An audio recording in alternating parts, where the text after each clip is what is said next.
Hi everyone.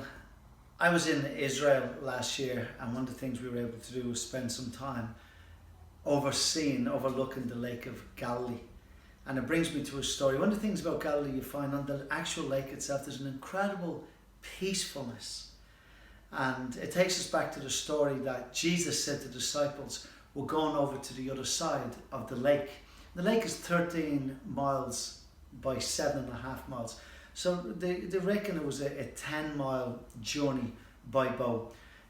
He was talking to the disciples, which were all fishermen, and so they got into the boat and Jesus fell asleep, and halfway over a big squall came, a big storm came, and the disciples, it must have been big because the Bible says the disciples became extremely afraid, and they woke Jesus and they said to Jesus, do you not care that we're going to drown?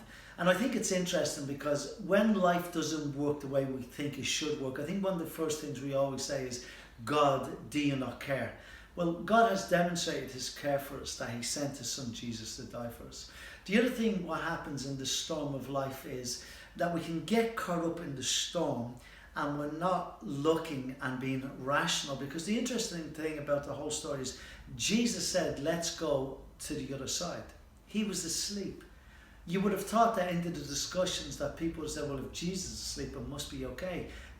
Jesus told us that we were going to go on the other side, but that's not happening. And so in storms, we need to understand that Jesus may seem to be sleeping, but he knows what's going on. And he challenged the disciples about faith. And he said, do you not believe me? One of the translations said, do you not believe me anymore? And what he was saying is, you've believed me in your life, and now a storm comes and you seem to be shaken in that belief. So how do we apply that today? Well, I want to say to you that Jesus is in the boat with you. And just because he seems that he's sleeping, it doesn't mean that he's not with you. And you know what? I believe that Jesus is working in us and through us. And he will take us this pandemic, this storm of life. It's not going to come to an end now. Jesus will take us through it, and we will come out the other side.